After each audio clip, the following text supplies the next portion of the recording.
Imagine standing on a beach, toes in the water, watching sunlight scatter across the surface like spilled glitter. From up here, the ocean feels friendly. It reflects the sky, smells like salt and sunscreen, and politely pretends it is not hiding anything strange. But beneath that shimmering surface is a slow, steady disappearance act. Light thins out. Colors begin to resign one by one.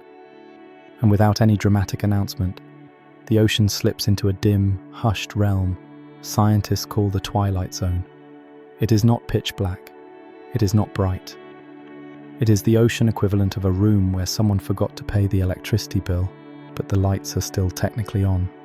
If this slow exploration of the ocean's Twilight Zone helps you relax tonight, please like the video, subscribe to the Deep Sea Documentary channel, and leave a comment sharing when and where you're listening, so this gentle science can find more people drifting off to sleep. This is the part of the ocean where day and night blur into something permanently uncertain. The sun still exists here, but more as a rumor than a presence. Shapes soften, shadows stretch, everything feels quieter, as if the water itself has decided to lower its voice. If the surface ocean is a bustling city full of colour and commotion, the Twilight Zone is the long, slow elevator ride down, where the music is weird and you start wondering how far this thing is really going. What makes this zone so fascinating is not just how alien it feels, but how deeply connected it is to our everyday lives. Even though no human has ever casually strolled through it, this layer of the ocean quietly works behind the scenes, keeping the planet running smoothly. It does not ask for recognition. It does not post updates. It just does the job. Think of it as the ocean's middle management, unseen, underappreciated, and absolutely essential. From the surface, it is easy to imagine that all the important ocean action happens where the light is strongest. That is where coral reefs glow, where fish flash neon colors, and where waves crash dramatically enough to earn slow-motion footage. But the Twilight Zone plays a different role. It is a transition space, a buffer between brightness above and true darkness below. It is where energy, matter, and life itself begin to change the rules. The ocean does not simply go from light to dark. It eases into it, and this zone is the easing. One of the most remarkable things about the Twilight Zone is how alive it is, despite looking so empty at first glance. If you could hover there, suspended in the water, it might seem like nothing is happening. No reefs, no seaweed forests, no obvious landmarks. But life is everywhere, drifting, darting, waiting. It is a world that runs on subtlety. Movements are small, encounters are brief. Nothing wastes energy showing off, because down here, energy is precious. This is not the place for unnecessary flexing. And yet, this dim zone plays a massive role in shaping the planet above it. It helps regulate the flow of material through the ocean, acting like a slow-moving filter that connects surface waters to the deeper sea. Processes unfolding here influence the chemistry of the ocean and, by extension, the atmosphere above it, which means that every breath you take has, in a roundabout way, passed through this shadowy layer of water. Not to alarm you, just to keep things interesting. There is also something deeply humbling about the Twilight Zone. It reminds us that Earth is not built solely for creatures who enjoy sunlight and fresh air. The planet is layered, complex, and full of environments that operate on entirely different schedules. While we measure days by sunrise and sunset, the Twilight Zone exists in a state of permanent dusk, unconcerned with our clocks, calendars, or sleep cycles. It has its own rhythm, slow and deliberate, like a song played at half speed, but with twice the meaning.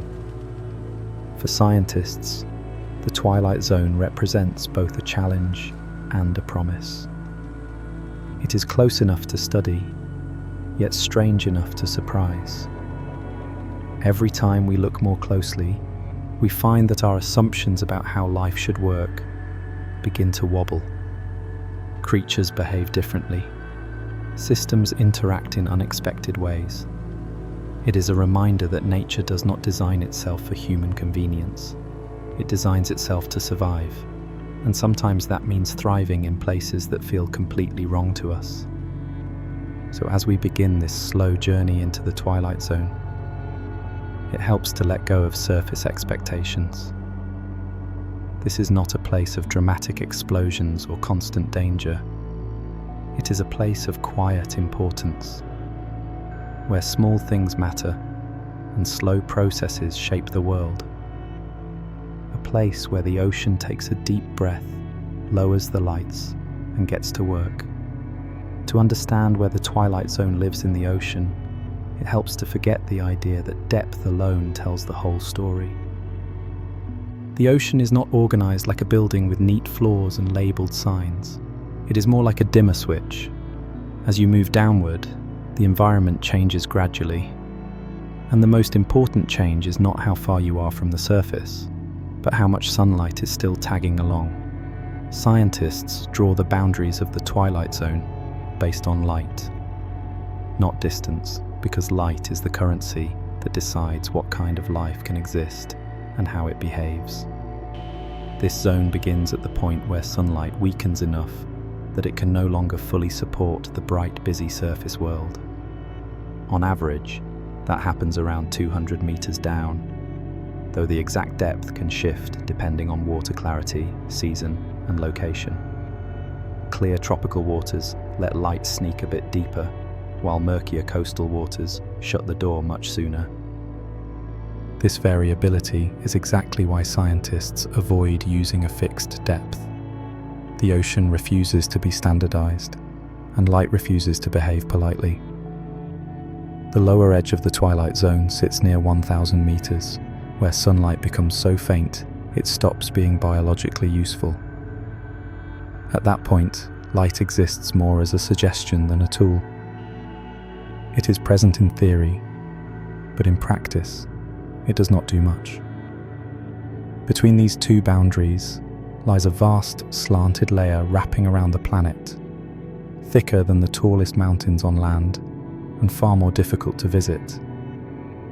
It is a global environment, continuous and connected, not a scattered collection of pockets. What makes this zone special is that it exists in a state of partial illumination. Unlike the surface, where sunlight arrives with enthusiasm, or deeper regions where it never shows up at all, the Twilight Zone lives in the awkward middle.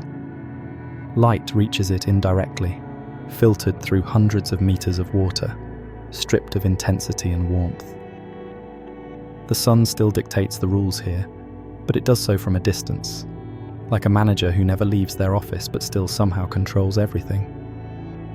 Defining the zone by light also reveals something important about how life adapts.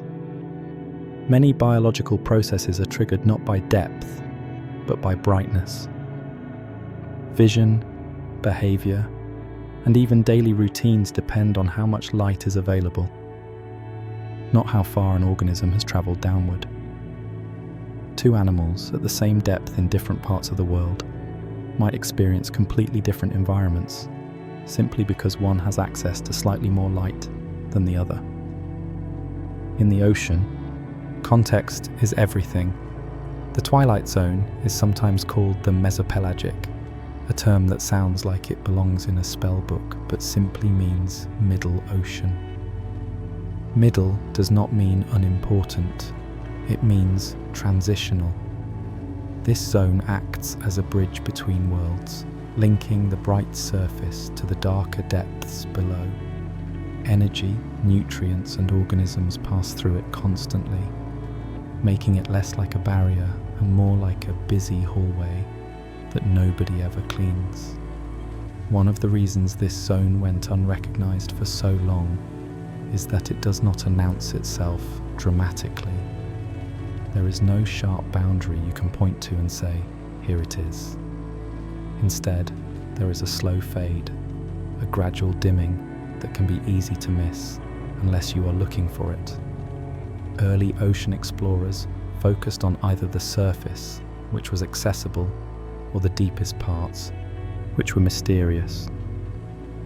The middle was overlooked, quietly doing its job without demanding attention. Another reason scientists emphasize light is that it behaves predictably in water, at least compared to other factors. Light diminishes in a relatively smooth curve, making it a reliable way to define zones across the global ocean. Depth, on the other hand, varies wildly with geography. The Twilight Zone exists in deep open oceans and shallower seas alike, adjusting its position like a flexible membrane that responds to local conditions. Understanding where this zone sits is essential because it sets the stage for everything that happens within it. The amount of light available determines what strategies are possible and which ones are off the table. It influences how organisms interact with their environment and with each other. It also determines how the zone responds to changes above it, including shifts in weather and climate. When the sun changes its behavior, even slightly, the Twilight Zone notices. In many ways, this layer of the ocean is defined by restraint. There is enough light to hint at the surface world, but not enough to recreate it. Enough illumination to shape life, but not enough to make things easy. The Twilight Zone sits in this narrow band of possibility, balanced between too much and too little. It is a reminder that nature often does its most interesting work in the in-between spaces, where rules bend, gradients matter, and the sun remains, unmistakably, in charge. By the time sunlight reaches the Twilight Zone, it is exhausted, not metaphorically tired, but physically diminished. Stretched thin, after traveling through hundreds of meters of water that absorbs, scatters, and filters it like an overzealous security checkpoint. The light that arrives here is no longer the full spectrum brilliance we experience at the surface. It is weaker, bluer, and stripped of most of its energy, arriving late to the party and hoping no one expects much from it.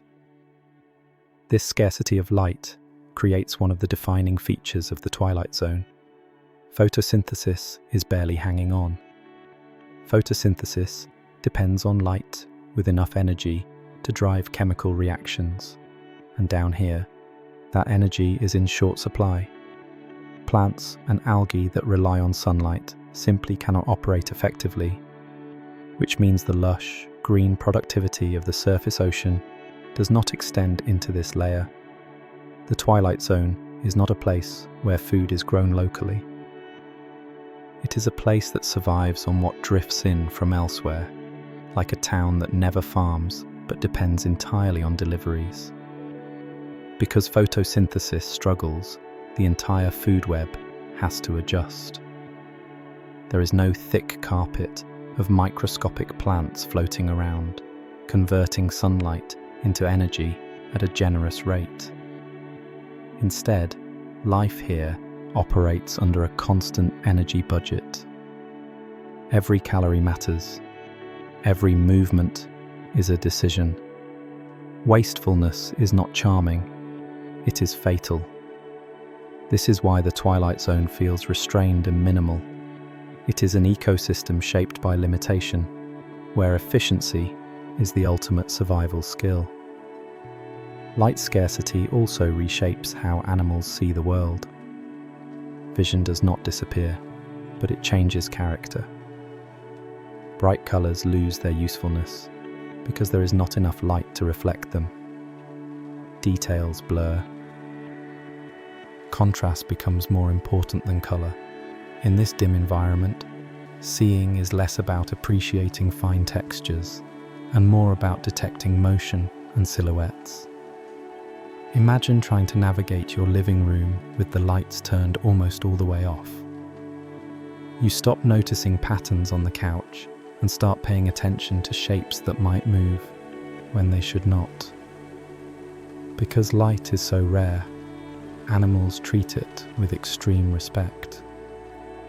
They do not waste it. They do not assume it will always be there. Instead, they behave as if light is a limited resource, something to be used strategically rather than casually enjoyed. In the surface ocean, sunlight floods everything whether you need it or not. In the Twilight Zone, light is selective.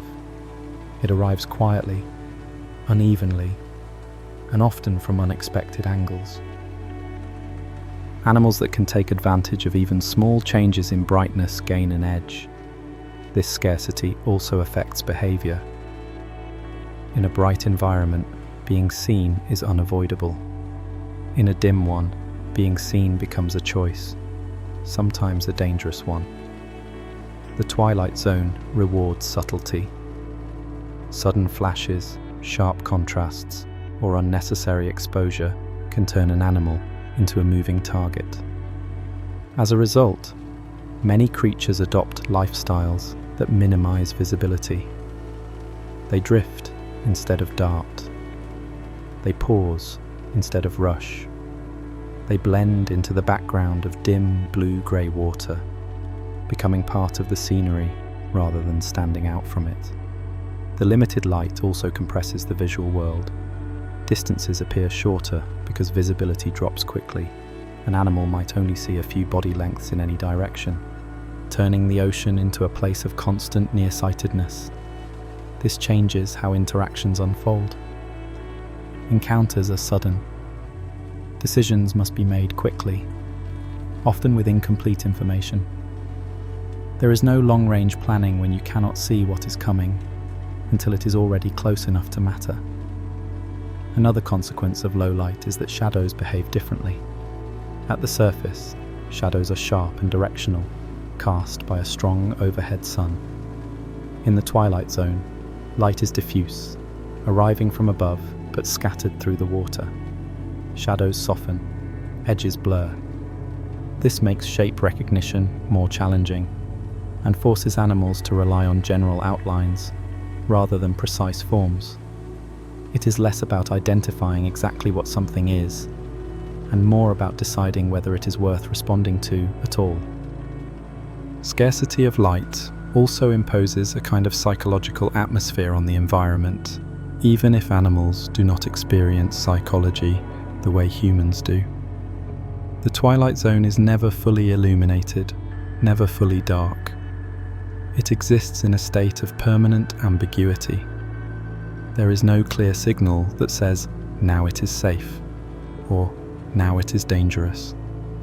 Instead, organisms must live with constant uncertainty, responding to subtle changes in brightness that might signal opportunity or threat.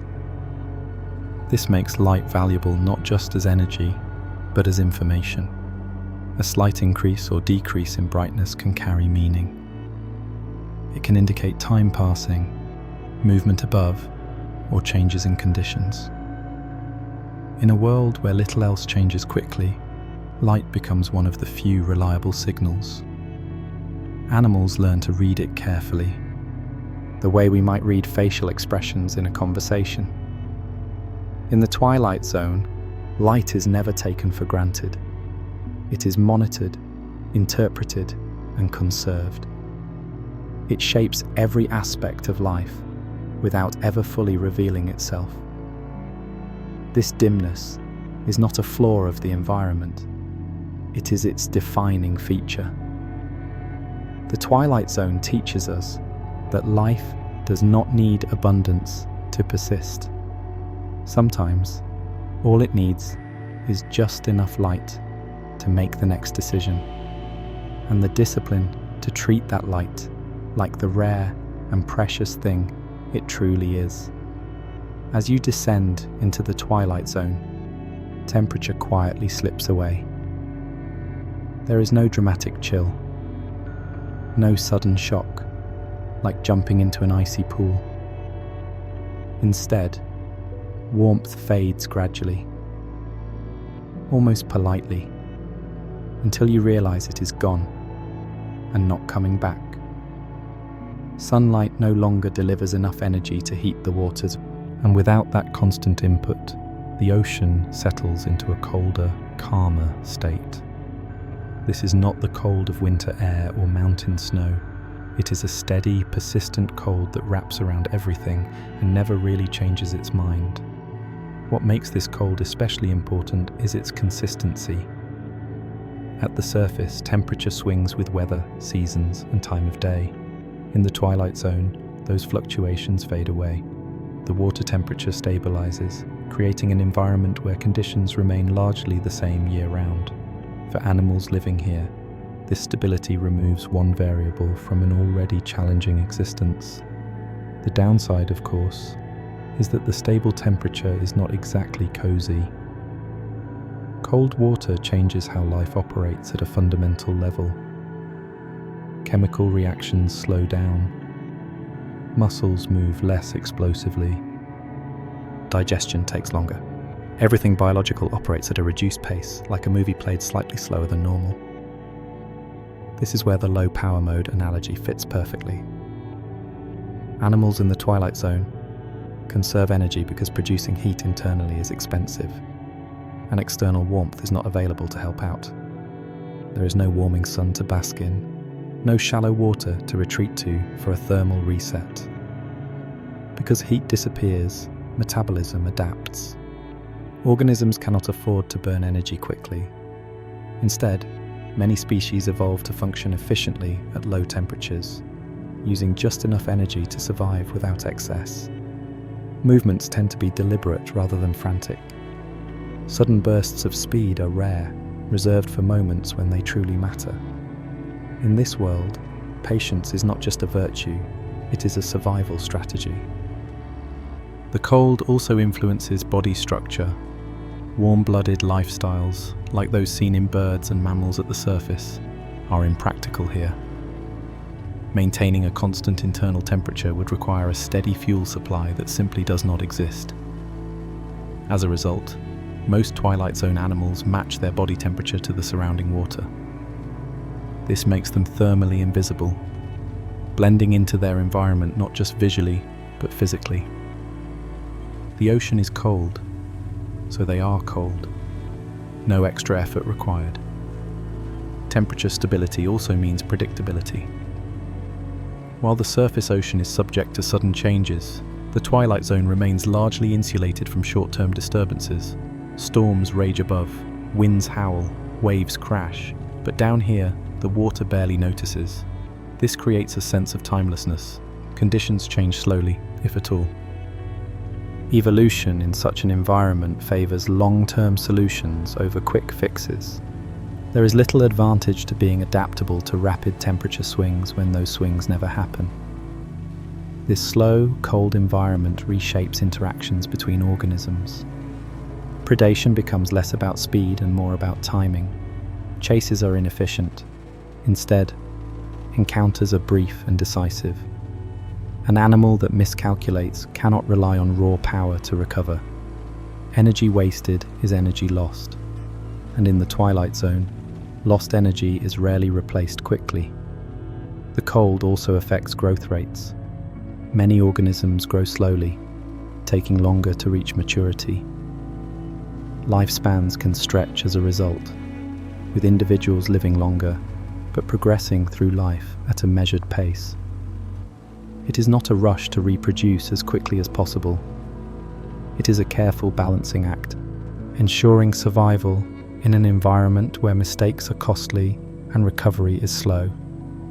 From a physical perspective, cold water is denser than warm water, which contributes to the layered structure of the ocean. In the Twilight Zone, this density helps maintain separation between layers, keeping conditions stable and reducing mixing with warmer waters above. This reinforces the calm, unchanging nature of the environment. Heat stays where it is, and the Twilight Zone remains cold by design. not by accident. Living in constant cold also means sensory experiences differ. Reactions are dampened, signals travel differently. Touch, movement, and response times all shift subtly, creating an environment that feels muted. It is not lifeless, but it is restrained, as if everything is happening behind a thick curtain. In this slow-motion world, survival depends on restraint and efficiency. Animals are not lazy, they are economical. They do not sprint unless necessary. They do not waste warmth they cannot replace. The Twilight Zone's cold is not an obstacle to life. It is a filter, selecting for organisms that understand how to function without urgency, without excess, and without heat. In a place where warmth disappears and time stretches, life learns to slow down, lower its power consumption, and keep going anyway. Pressure is the quiet heavyweight of the ocean. You cannot see it, hear it, or feel it until it is far too late. And by then, you are no longer in a position to complain. Every meter you descend adds more water above you, and water is heavy. In the Twilight Zone, there are hundreds of meters of it stacked overhead, all politely but firmly pushing inward from every direction. It is like standing at the bottom of a very deep swimming pool, except the pool never ends and the walls are imaginary. At the surface, our bodies are perfectly comfortable because the pressure around us matches what we evolved to handle. But descend into the Twilight Zone without protection, and the balance disappears fast. Pressure increases steadily with depth, squeezing air-filled spaces and stressing tissues in ways the human body was never designed to tolerate. Lungs compress, ears protest. Eventually, the body loses its structural argument entirely. The juice box comparison is funny because it is accurate. Humans are not built for this. We are very much a surface-only model. Twilight Zone creatures, on the other hand, live in this pressure full-time and act like nothing is happening. That is because, to them, nothing is happening. Pressure is not an occasional challenge. It is the default setting. Evolution did not give them armor or pressure suits. It did something far more elegant. It redesigned their bodies from the inside out, so pressure simply does not cause problems in the first place. One of the biggest issues pressure creates is with gases. Gases compress under pressure, which is terrible news if your body relies on air-filled spaces. Many deep-living animals avoid this entirely by having little to no trapped gas inside them. No swim bladders full of air. No large internal cavities waiting to collapse. Their tissues are either fluid-filled or flexible enough to compress without damage. When the pressure increases, they compress too, shrug, and carry on with their day. Pressure also affects proteins and cell membranes, the microscopic machinery that keeps cells alive. High pressure can distort these structures, breaking chemical interactions and causing systems to fail. Twilight Zone organisms counter this by producing specialized molecules that stabilize their proteins, keeping them functional even when squeezed relentlessly. It is like reinforcing your house so well that earthquakes become mild inconveniences instead of disasters. Cell membranes, which act as gatekeepers for nutrients and waste, also require adjustment. Under intense pressure, membranes can become too rigid, interfering with their function. Deep-sea organisms tweak the composition of these membranes, maintaining the right balance of flexibility and strength. This is not a cosmetic change. It is a survival requirement. Without it, basic cellular operations would grind to a halt. Pressure influences shape as well. In the Twilight Zone, rigid structures are less common than flexible ones. Hard, brittle materials do not handle compression gracefully. Softer tissues distribute pressure more evenly, reducing stress points. This is why many inhabitants look delicate or gelatinous. They are not fragile, they are pressure smart.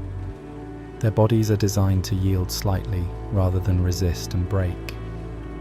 Another consequence of pressure is how it limits vertical movement.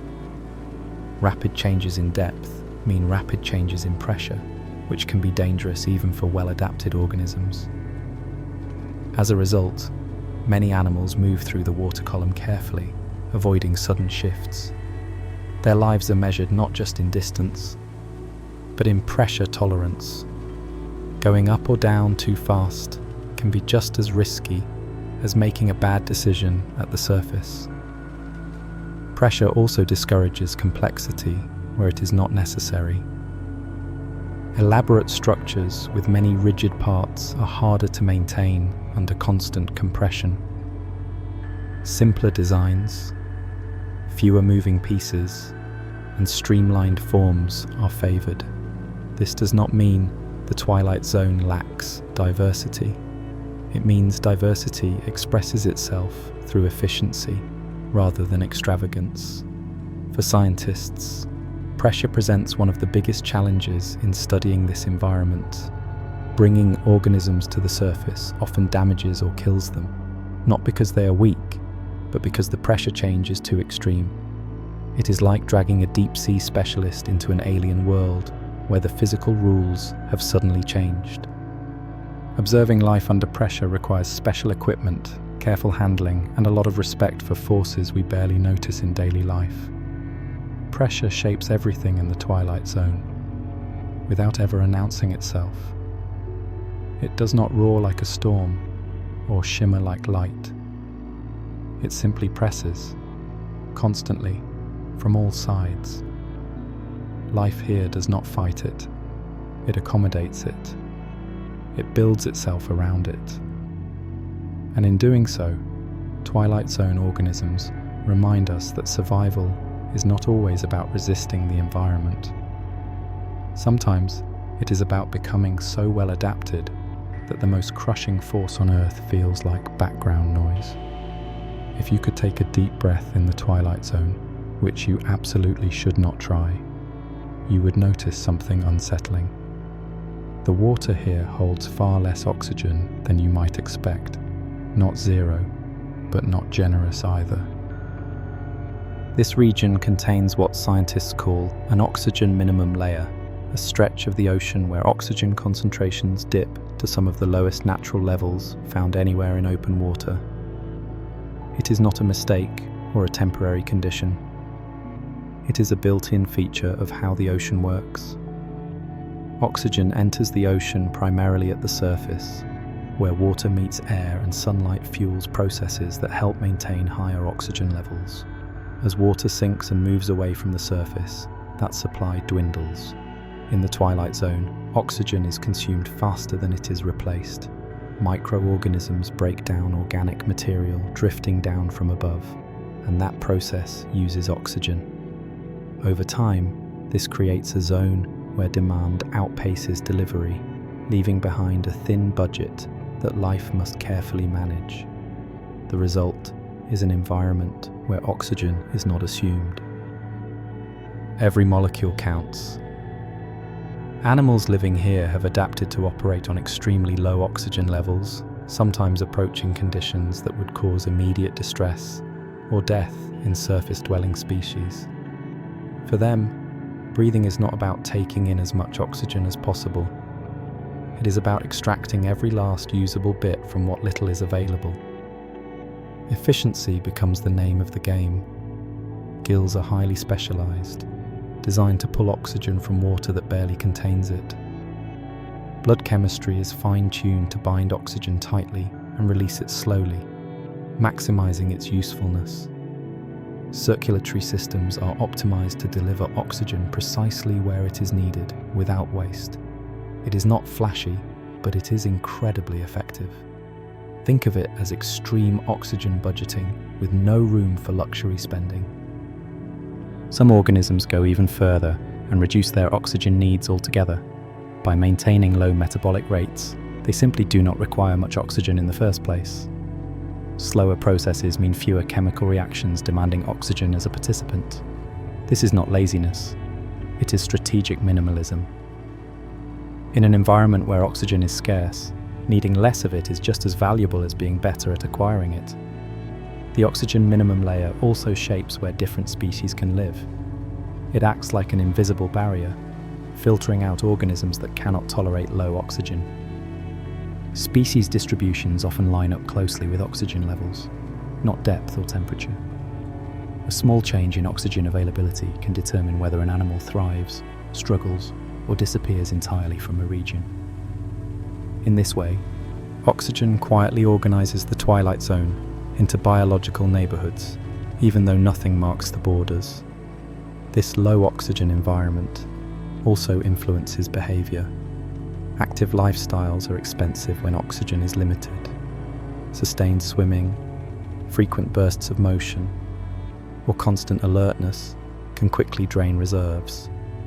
As a result, many animals adopt energy-saving behaviors, remaining still for long periods and moving only when necessary. It is not uncommon for organisms to appear almost suspended in place, conserving oxygen like a scarce fuel during a long journey. In some parts of the world, oxygen levels in the Twilight Zone drop even further, creating extreme versions of the oxygen minimum layer. These regions push life to its limits, favoring only the most specialized organisms. The fact that anything survives at all under such conditions is a testament to the flexibility of life. It finds ways to persist, not by overpowering the environment, but by negotiating with it. Oxygen scarcity also affects chemical processes in the water itself. When oxygen is low, alternative chemical pathways become more prominent, altering how nutrients and elements move through the ocean. These processes may be invisible to the naked eye, but they have far-reaching consequences, influencing the overall chemistry of the sea and, indirectly, the atmosphere above it. The Twilight Zone, once again, proves that its quiet processes carry planetary weight. For researchers, the oxygen minimum layer is both a puzzle and a warning. It demonstrates how sensitive marine ecosystems are to changes in oxygen availability. Even small shifts can have large biological impacts. Studying these natural low oxygen zones helps scientists understand what might happen if oxygen levels change elsewhere due to environmental stress. The Twilight Zone becomes a preview of how life responds when breathing becomes difficult. In this strange layer of the ocean, oxygen is not taken for granted. It is rationed, conserved, and respected. Life here does not gasp or panic. It adapts. It slows down. It becomes incredibly good at doing more with less. The oxygen minimum layer transforms the Twilight Zone into a place where breathing is not automatic, but carefully negotiated, proving that even one of life's most basic requirements can be redefined when the environment demands it. If you were expecting the Twilight Zone to be filled with muscular monsters and armored giants, reality might feel a little underwhelming at first glance. Most animals here are small. Many look fragile. A surprising number resemble drifting blobs that seem one mild inconvenience away from falling apart. But this is not because the Twilight Zone produces weak life. It is because it produces smart designs. In an environment where energy is limited and conditions are relentless, evolution trims the excess and keeps only what works. Size matters in the deep ocean, and smaller often means better. Maintaining a large body requires a steady energy supply, and the Twilight Zone is not exactly overflowing with easy meals. Smaller animals need fewer resources to survive. They can get by on less food, less oxygen, and less movement. This makes them well suited to a world where every calorie must be justified. Being compact is not a disadvantage here, it is a strategy. Soft bodies are another hallmark of Twilight Zone life. Hard skeletons are heavy, and weight is a liability when you live suspended in water. Buoyancy becomes easier to manage when your body is flexible and filled with water-like tissues that match the density of your surroundings. Instead of constantly fighting gravity, these animals simply exist in balance, hovering effortlessly. Bones might be great on land, but down here they are unnecessary luggage. Jelly-like tissues also handle environmental stress better. Flexible bodies distribute forces evenly, reducing damage from pressure and movement. There are no rigid joints to snap, no stiff frames to crack. When the water pushes, the animal yields slightly and returns to shape, like a stress ball designed by nature. This resilience is subtle but incredibly effective. Another benefit of soft bodies is efficiency. Building and maintaining hard structures requires minerals and energy. In the Twilight Zone, those resources are better spent elsewhere. Soft-bodied organisms invest in systems that directly support survival, like feeding and reproduction, rather than in structural reinforcement that offers little advantage in open water. Evolution is practical. If a feature does not pay rent, it gets evicted. Many Twilight Zone animals also have reduced musculature. Powerful muscles are energy hungry, and sustained strength is rarely useful in a place where high-speed pursuits are uncommon. Instead of sprinting, animals drift. Instead of wrestling, they wait. This leads to bodies that look underbuilt by surface standards, but are perfectly tuned for their environment. It is not about looking impressive. It is about lasting longer than the competition. Transparency is another common trait, especially among soft-bodied organisms. When you lack hard structures and pigmentation, light passes through you instead of reflecting off you. In a dim environment, this makes an animal harder to detect. It is camouflage through minimalism. If there is nothing solid to see, there is nothing to notice. The ocean becomes both home and hiding place. The dominance of jelly-like forms also reflects how feeding works in the Twilight Zone. Many animals capture small particles, plankton, or drifting material rather than actively hunting large prey. Soft bodies can support large surface areas relative to their mass, which helps with filtering and absorbing food. Tentacles, frills, and extended tissues increase contact with passing nutrients without adding much weight. It is important to understand that jelly-like does not mean simple. These organisms can be biologically complex, with sophisticated nervous systems, sensory organs, and life cycles. Their simplicity is structural, not functional. They have stripped away unnecessary bulk while preserving the systems that matter most. It is the biological equivalent of minimalist design, where everything left behind has a purpose. From a human perspective, these animals can be frustrating to study. Soft tissues do not preserve well, making them underrepresented in fossil records and easily damaged during collection. For a long time, this led scientists to underestimate their importance.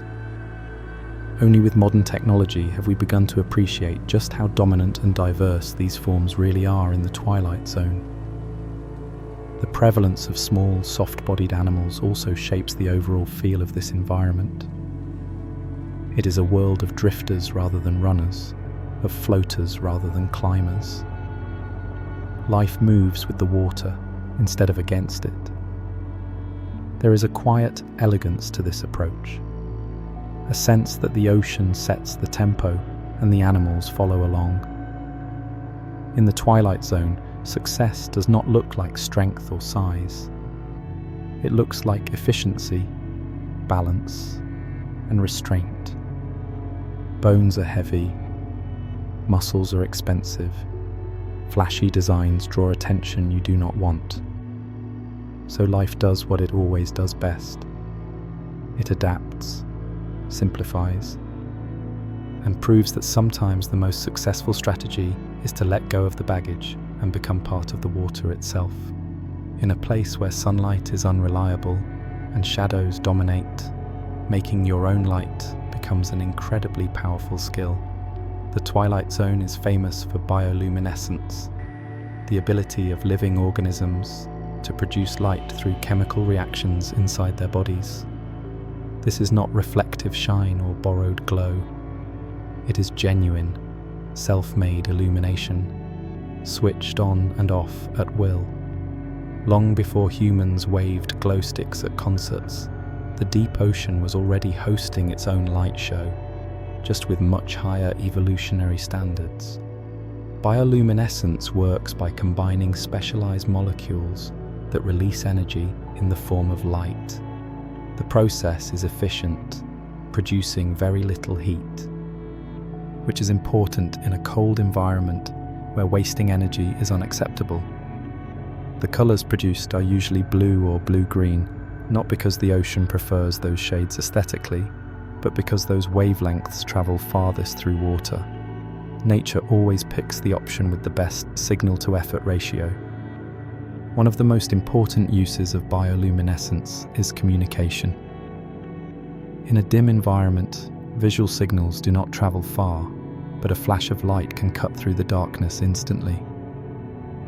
Animals use light to identify members of their own species, coordinate behavior, or send simple messages like, "Here I am," or "Back off."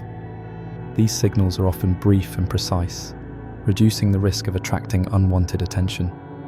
In the Twilight Zone, a good conversation is short, to the point, and preferably over before anyone else notices. Bioluminescence is also used for camouflage, which sounds contradictory until you remember how light behaves underwater. Many animals produce light on their undersides that matches the faint glow coming from above. This technique, known as counter-illumination, erases their silhouette when viewed from below, instead of casting a dark shadow against the dim surface light. They blend seamlessly into it. It is optical trickery at its finest, turning light into invisibility. Trickery does not stop there. Some animals use bioluminescence to confuse or distract predators. Sudden flashes can startle an attacker long enough for an escape. In other cases, detachable glowing parts break off and continue to shine, while the animal itself disappears into the darkness. It is the biological equivalent of throwing a glowing decoy and quietly exiting stage left. Light can also be used offensively. Some predators employ glowing lures to attract prey, mimicking the appearance of something interesting or edible. In a world where curiosity can be deadly, this tactic works disturbingly well. A small, innocent-looking glow becomes an irresistible target, drawing prey close enough for the predator to strike. It is a reminder that in the Twilight Zone, light is not always a friendly signal. The ability to control bioluminescence adds another layer of sophistication. Many animals can regulate the intensity, duration, and pattern of their light. Some flash rhythmically, others emit a steady glow. These patterns can carry information, much like a visual language. To human eyes, it might look like random blinking, but to the animals involved it is meaningful and deliberate. Producing light does come at a cost. Even efficient chemical reactions require energy, and in an environment where energy is scarce, bioluminescence must be worth the investment. That is why it is rarely used casually. Light is deployed strategically, only when the benefit outweighs the risk. A poorly timed glow can attract predators just as easily as it can repel them. This constant risk keeps bioluminescent behavior tightly controlled. Bioluminescence also shapes how animals perceive their surroundings. Many species are particularly sensitive to low levels of light, able to detect faint glows that would be invisible to human eyes. This creates a hidden visual world, layered on top of the dim ambient light. To us, the Twilight Zone might appear dark and empty. To its inhabitants, it can be filled with brief flashes, glimmers, and signals, like a city seen from far away at night. For scientists, bioluminescence is both a research tool and a challenge. Observing natural light displays without disturbing them requires careful techniques. Artificial light can disrupt behaviors, turning a subtle communication system into chaos. Studying bioluminescence means learning to watch without interfering, a lesson the Twilight Zone teaches repeatedly. In the end, bioluminescence transforms the Twilight Zone from a place of simple darkness into a dynamic, visual environment. Light becomes language, disguise, weapon, and shield all at once. It proves that even in the dimmest corners of the planet, life finds ways to shine on its own terms, with chemistry instead of electricity and purpose instead of decoration. In the Twilight Zone, eating is not a casual activity. There are no endless buffets, no predictable feeding grounds, and no guarantee that today will include a meal at all. Food is scarce and unevenly distributed, turning every predator-prey interaction into a moment of consequence. When resources are limited and escape options are few, hunting becomes less about speed and more about strategy. This is not an action movie. It is a suspense thriller. Vision plays a role in hunting here, but it is not the dominant sense. Limited light reduces visibility, shortening reaction distances and forcing animals to rely on other cues. Movement, vibration, and chemical signals in the water become critical sources of information. Predators must detect subtle disturbances that hint at nearby life, while prey work just as hard to minimize their presence. In this environment, being unnoticed is often more valuable than being fast. Because meals are rare, predators cannot afford to fail often. A missed opportunity might mean days or weeks before the next one appears. This encourages hunting styles that prioritize efficiency and certainty. Ambush tactics are common. Instead of chasing prey across long distances, predators position themselves carefully and wait. When the moment comes, the strike is quick and decisive. There is no room for prolonged struggle or wasted effort. Prey species respond by evolving behaviors that reduce the likelihood of being detected in the first place. Stillness becomes a defensive tactic. Drifting with the water instead of swimming actively helps blend into the background of slow-moving particles. Sudden movements are avoided unless absolutely necessary. In the Twilight Zone, staying alive often means doing less, not more. Size also plays a role in predator-prey dynamics. With limited food available, predators tend to target prey that offers a good energy return without excessive risk. Prey species in turn benefit from being either too small to bother with or difficult to handle efficiently. This leads to a delicate balance where extreme sizes can be advantageous. Being tiny makes you easy to miss.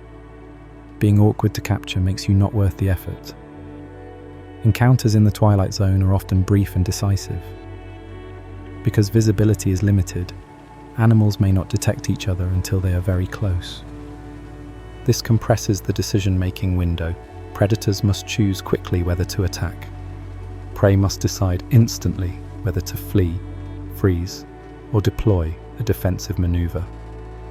There is no time for hesitation. Every interaction feels like a sudden boss fight with no tutorial. Another defining feature of Twilight Zone predation is unpredictability.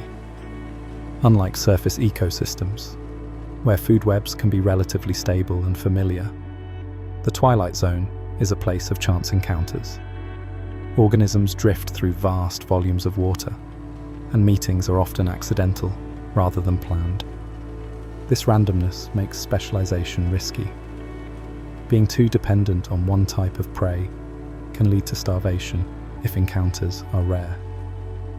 As a result, many predators adopt flexible diets. They eat what they can, when they can. This opportunistic approach reduces risk and increases survival odds. It also means that predator-prey relationships are less rigid than in other ecosystems. Roles can shift depending on circumstances, size, and timing. Today's predator may be tomorrow's prey, and vice versa. Defense strategies in the Twilight Zone are often subtle. Instead of armor or weapons, prey rely on avoidance and deception. Delaying detection by even a fraction of a second can be enough to survive. Some animals exploit the dim environment by breaking up their outline or presenting misleading shapes. The goal is not to win a confrontation, but to prevent it from happening at all. Energy economics underpins every interaction. Predators calculate instinctively whether an attack is worth the effort.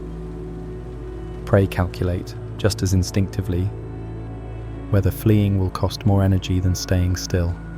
This constant cost-benefit analysis happens at lightning speed, driven by evolutionary pressures rather than conscious thought. The Twilight Zone is a marketplace where energy is the currency and survival is the only acceptable profit. For scientists, studying these interactions is challenging because so much happens out of sight. Direct observation is rare, and evidence often comes from indirect clues like stomach contents or distribution patterns. Yet even with limited data, it is clear that predator-prey relationships here are finely tuned and deeply influenced by the constraints of the environment. In the Twilight Zone, hunting is not about dominance or spectacle. It is about timing, patience, and making the right move at the right moment.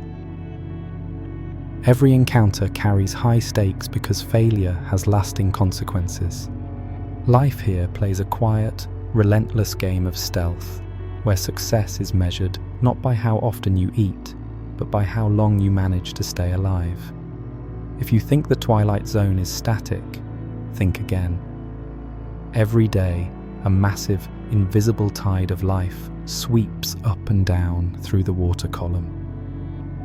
This phenomenon is known as diel vertical migration, and it is arguably the largest animal movement on the planet. Unlike the tides or currents that move water itself, this migration moves life, literally billions of creatures, through hundreds of meters of ocean, and yet it happens quietly, unseen by humans, with no applause or fanfare. The journey begins at dusk. As the surface waters darken, billions of small animals, from tiny zooplankton to small fish, ascend from the dim depths of the Twilight Zone toward the richer, more productive surface waters. This daily commute is guided by cues from light levels. Even the faintest change signals it is time to rise, and the migration begins almost like clockwork. The surface is full of food, but it is also more dangerous, which is why these creatures only emerge under the cover of darkness. Predation risk is a driving force behind this movement. By day, the surface is exposed to visual hunters, making it a risky neighborhood for small animals. By moving downward during daylight hours, they reduce the chances of being spotted. At night, they rise to exploit the bounty of the upper layers, feeding on phytoplankton and other small organisms that cannot escape as quickly. The migration is a compromise between survival and opportunity, a daily negotiation that balances energy gain against the threat of being eaten. The scale of this movement is staggering. Scientists estimate that in some areas, vertical migrants can account for tens of thousands of tons of biomass. moving up and down each night. To put that in perspective, it is far more mass than all the large land mammals on Earth combined. And it happens silently, invisibly, and without a single stampede or roar. It is a hidden pulse of the planet, a living conveyor belt linking the surface and midwater environments. This migration also serves a larger ecological purpose. By moving between layers, these organisms transport energy and nutrients vertically.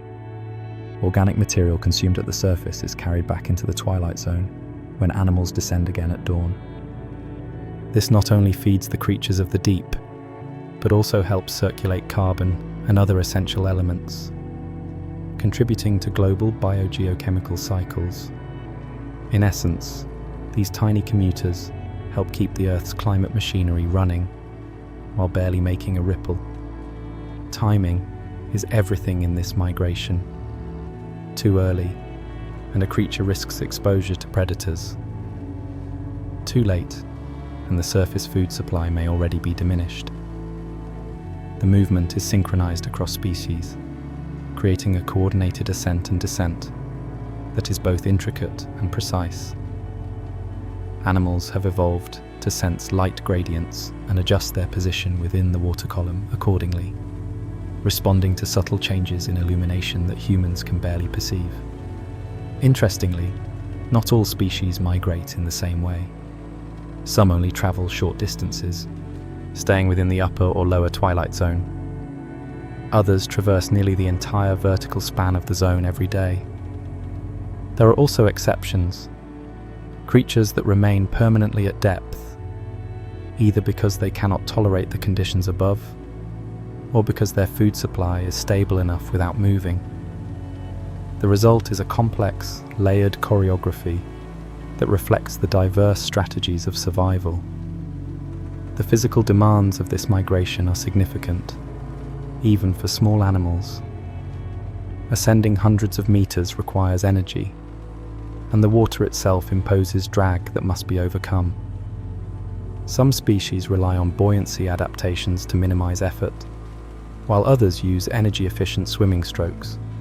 Every movement is optimized for maximum return, because conserving energy is essential when your life depends on both feeding and avoiding predators.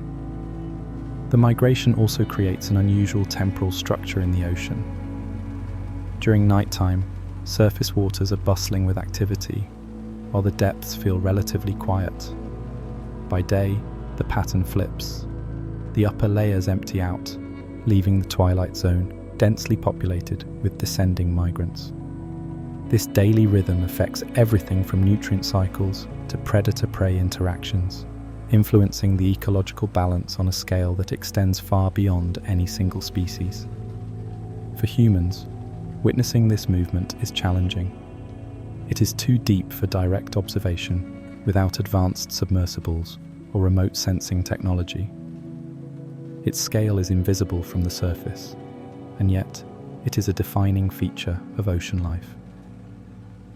The daily pulse of vertical migration demonstrates that the ocean is alive in ways that are subtle, massive, and exquisitely timed, a hidden performance that shapes ecosystems without ever asking for recognition.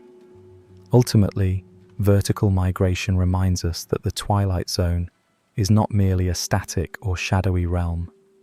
It is dynamic, responsive, and intricately connected to both the surface above and the depths below. Billions of creatures rise and fall like a living tide, moving silently through darkness to feed, survive, and sustain the planet's biological rhythms. It is a migration without fanfare, yet one of the most spectacular and consequential phenomena on Earth. The Twilight Zone is not just a dim, mysterious realm. It is also a silent engine of Earth's climate. One of the most remarkable ways it contributes is through a process linked to vertical migration, the movement of carbon. Every night, billions of small animals rise from the deep to feed near the surface, consuming organic matter produced by photosynthesis, tiny bits of plankton, detritus, and other microscopic goodies. During the day, they sink back into the Twilight Zone, effectively transporting carbon from the sunlit surface to the darker, deeper layers. It is like a living conveyor belt, moving carbon downward, unnoticed by anyone outside the ocean. This process, often called the biological pump, is a key mechanism in controlling how much carbon dioxide remains in the atmosphere. When surface organisms convert carbon into biomass, it can either stay near the surface and eventually return to the atmosphere, or be carried downward by these migrators. By descending, animals lock carbon away temporarily in the deeper ocean. Even though individual creatures are tiny, their collective impact is staggering. Trillions of organisms moving daily create a global-scale pipeline that shifts carbon from where it might warm the planet into the dark depths where it is effectively sequestered. The efficiency of this system relies on numbers. Vertical migration is not a trickle, it is a flood. Imagine every night, creatures collectively weighing more than all the large mammals on land move hundreds of meters downward while carrying carbon in their bodies and excretions. The scale of this mass movement means the Twilight Zone acts as a giant, global carbon recycler without ever pausing for a coffee break or taking a day off. Fish, krill, and zooplankton are simply feeding and surviving, but in doing so, they provide a planetary service humans depend on. Interestingly, the process is not just about what animals eat. Waste plays a central role as well. As migrators feed near the surface, they produce fecal pellets rich in carbon. These pellets sink rapidly, carrying organic material downward more efficiently than the animals themselves could swim. Think of it as tiny carbon parcels being mailed from the surface to the deep ocean every day.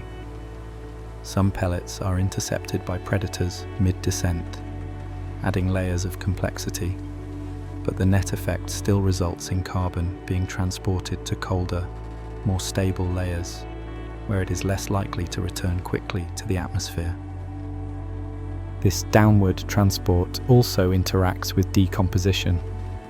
When animals and waste descend into oxygen-poor regions of the Twilight Zone, decay slows dramatically. Low temperatures and reduced oxygen levels prevent carbon from being rapidly recycled back to the surface. In other words, the carbon literally gets trapped temporarily, giving the ocean a chance to store it over longer periods. The process is slow, steady, and invisible, but it has real consequences for global climate regulation. Predators participate indirectly as well. When larger fish consume smaller migrators, the carbon they contain is incorporated into their own biomass. Eventually, some of this biomass also sinks, particularly when predators die or excrete waste at depth. Each step in this food chain contributes to the downward flow of carbon. It is a chain reaction of biological engineering that humans are only beginning to fully understand. The timing of vertical migration amplifies this effect. By synchronizing ascent at night and descent during the day, animals optimize feeding while simultaneously ensuring the movement of carbon aligns with the daily rhythm of light and darkness. This repeated pattern reinforces the consistency of the biological pump, creating a predictable and massive downward flux of organic matter. Unlike seasonal or irregular events, this daily migration ensures that the Twilight Zone continuously participates in global carbon cycling. Human impacts can disrupt this delicate conveyor belt. Overfishing, for instance, removes key species that contribute to vertical migration, potentially reducing the efficiency of carbon transport. Similarly, changes in surface productivity due to climate change or nutrient shifts can affect the biomass available for downward movement. The the consequences ripple silently, altering a system that operates on enormous scales without making headlines, yet directly influencing how much carbon remains in the atmosphere. Even with these pressures, the Twilight Zone continues to function as a climate regulator. Every migrating organism is minding its own business, feeding, surviving, avoiding predators. Yet their collective behavior moves staggering amounts of carbon through the ocean. It is a reminder that ecological processes can operate on global scales without fanfare or intent, driven solely by the day-to-day survival strategies of countless small creatures. Ultimately, vertical migration transforms the Twilight Zone into a massive, living carbon pump. What appears to be a routine daily commute for tiny animals is, in fact, a planetary service that sequesters carbon, moderates climate, and links the sunlit surface with the hidden depths below. Fish may be focused on dinner, but their movement ensures that the ocean quietly keeps the Earth's carbon budget in check, proving that even the smallest creatures can have the largest impact. When you imagine the residents of the Twilight Zone, you might picture giant, terrifying monsters with glowing teeth or armored exteriors. In reality, some of the most iconic inhabitants are small, unassuming, and on the surface, almost invisible. Lanternfish and bristlemouths are prime examples. They are tiny, often only a few centimeters long, yet they dominate this dimly lit world. Their abundance is staggering, making them some of the most numerous vertebrates on the planet, despite the fact that most humans have never seen one outside of a scientific expedition. Lanternfish get their name from their remarkable ability to produce light. Their bodies are lined with photophores, specialized light-producing organs, which they use for a variety of purposes, including camouflage, communication, and confusing predators. By generating patterns of glowing dots along their bodies, lanternfish blend into the faint light filtering from above. This counter-illumination makes them almost invisible to predators looking up, a clever trick that allows small animals to move safely through the water. Despite their tiny size, their survival strategy is highly sophisticated, showing that success in the Twilight Zone depends more on ingenuity than brute strength. Bristlemouths, on the other hand, live up to their name with spiny teeth and a jaw structure designed to capture anything that passes within reach.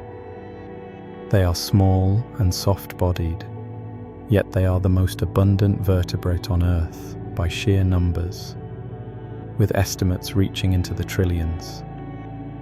They are so numerous that if all the bristlemouths in the world were laid end to end, they could theoretically encircle the planet multiple times. And yet, despite this staggering presence, they remain almost entirely invisible to casual observers because of their size, transparency, and deep water habitat. One reason these tiny creatures are so successful is their energy efficiency. In a world where food is scarce, being small reduces energy needs.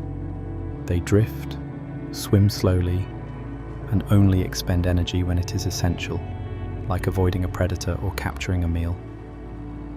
Their bodies are adapted for low oxygen conditions, cold temperatures, and intense pressure, allowing them to thrive in environments where larger or more energetically expensive animals would struggle. Their design is minimalist but highly effective, proving that sometimes being small and clever beats being big and flashy. Reproduction also plays a role in their abundance. Both lanternfish and bristlemouths produce large numbers of eggs relative to their size, increasing the odds that at least some offspring survive in an unpredictable environment. These offspring grow quickly and join the daily vertical migration, further fueling the biological processes that drive the Twilight Zone ecosystem. In other words, their life cycles are perfectly timed to the rhythms of this dimly lit layer, ensuring the continuation of their species on a massive scale. Despite their abundance, they remain largely mysterious. Their small size, combined with the depth at which they live, makes them difficult to study. Traditional fishing nets often fail to capture them effectively, and submersibles may frighten them away with bright lights or noise. Scientists have had to develop specialized equipment to monitor these animals, such as light-sensitive cameras, acoustic surveys, and deep water nets designed to minimize disruption. Even then, the sheer number of individuals and the vastness of their habitat make it challenging to fully understand their ecology. These animals also have an outsized impact on the ecosystem. Lanternfish and bristlemouths serve as crucial prey for larger predators, linking the smallest plankton to the bigger fish, squid, and even whales that feed in the Twilight Zone. Their daily vertical migrations transport energy and nutrients between the surface and the midwater, contributing to carbon cycling and overall oceanic balance. Though they are small, they punch far above their weight in terms of ecological significance. Their names may sound whimsical or made up, and in some cases, they almost are. Lanternfish evokes imagery of glowing night lamps drifting through the ocean, while bristlemouth conjures visions of tiny sea creatures with built-in spikes for defense. Yet these playful names mask incredible biological sophistication. Behind each of these labels lies a creature finely tuned to survive one of the most challenging environments on Earth, a testament to evolution's creativity. Perhaps the most striking thing about these Twilight Zone residents is how easily they go unnoticed. From the surface, they might seem insignificant, invisible, and irrelevant. But dive deeper, both literally and figuratively, and their importance becomes undeniable. They are the quiet architects of midwater ecosystems, the engines of vertical migration, and the glue that holds the food web together. Their abundance and efficiency prove that in the dim, pressured, and nutrient-scarce Twilight Zone, life does not need to be dramatic or showy to dominate. In a world defined by scarcity and subtlety, lanternfish and bristlemouths exemplify how tiny, resourceful animals can achieve global influence.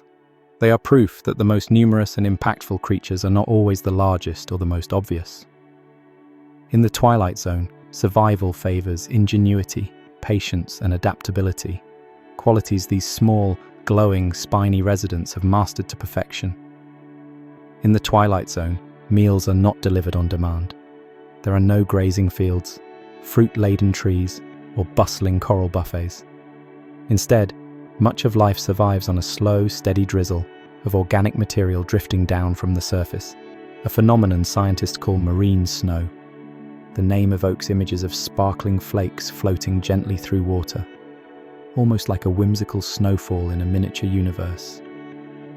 The reality is less romantic, and sometimes less appetizing, but no less essential.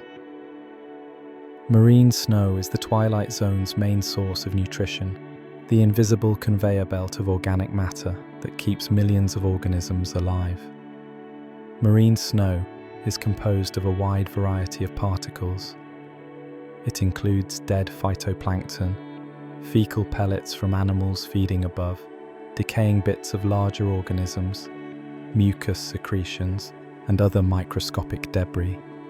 Together, these tiny particles slowly drift downward through the water column, sometimes taking days or weeks to reach the depths of the Twilight Zone. The particles are sticky, often clumping together into larger aggregates that resemble miniature, irregular snowflakes. It is a floating mix of life and death, energy and decay, sustaining entire communities of deep-sea creatures. For animals living in the Twilight Zone, marine snow is more than just food. It is a lifeline. Many small organisms, such as copepods, mysid shrimp, and certain fish species, intercept these particles as they descend. They do not chase prey actively in the traditional sense. Instead, they drift slowly, using delicate appendages or specialized feeding structures to capture particles from the passing stream.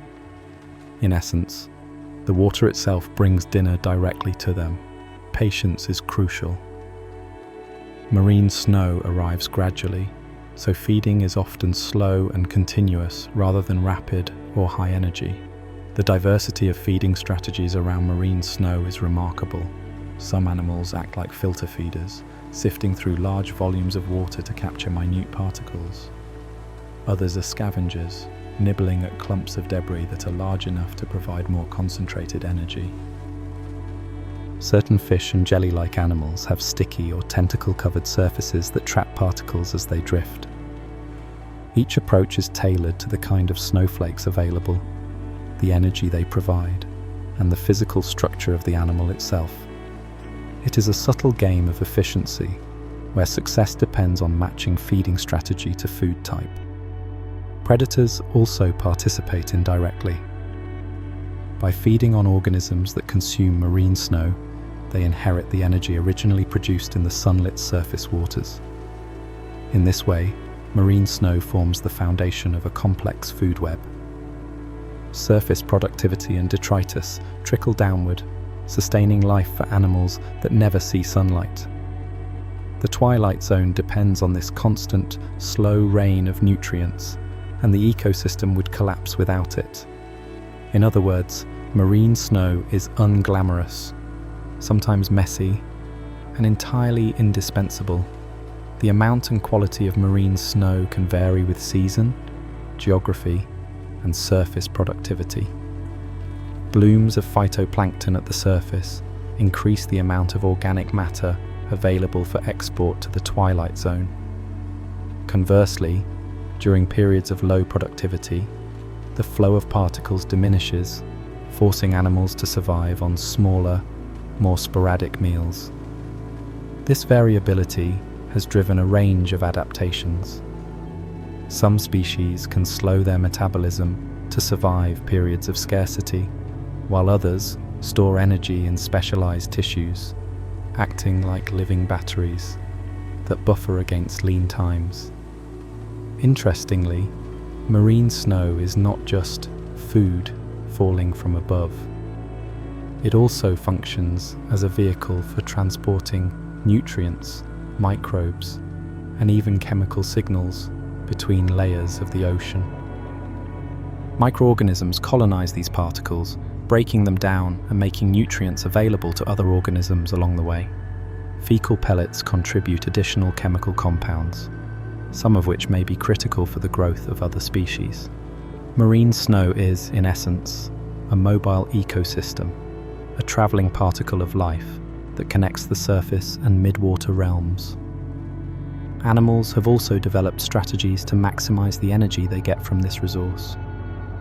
Some feed opportunistically, extending tentacles or filtering constantly. Others time their vertical movements to intercept particularly rich flows. A few even exhibit cooperative behavior, positioning themselves to share the benefits of dense marine snow aggregations. The key principle is efficiency. When calories are scarce, any wasted motion or missed particle can be costly. Despite its importance, marine snow is fragile. Physical disturbances, such as strong currents or turbulence, can scatter particles or accelerate their descent past feeders.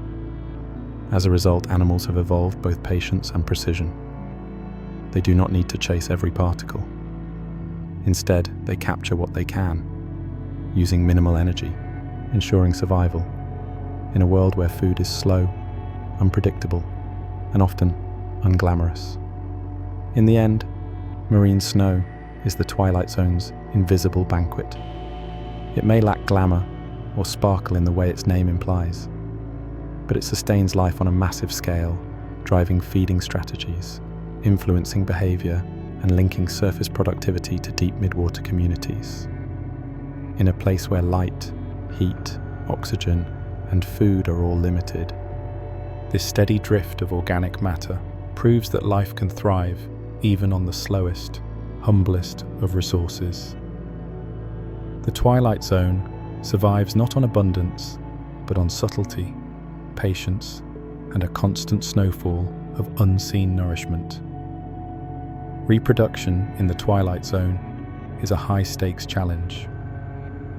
In a world where visibility is almost non-existent, individuals are dispersed across vast volumes of water, and energy is scarce. Finding a mate is not just tricky, it is downright improbable. Animals cannot rely on sight alone, and there is no social infrastructure, flashing lights, or romantic settings to guide interactions. Every attempt at connection is essentially a matter of survival, because failing to reproduce means the end of the line. Evolution, as always, has risen to the challenge in some of the most inventive and unusual ways imaginable. One of the most common strategies is extreme specialization. Many species have developed physical traits that make them instantly recognizable, even in near-complete darkness. Lanternfish and certain anglerfish, for example, have evolved bioluminescent organs specifically for mating.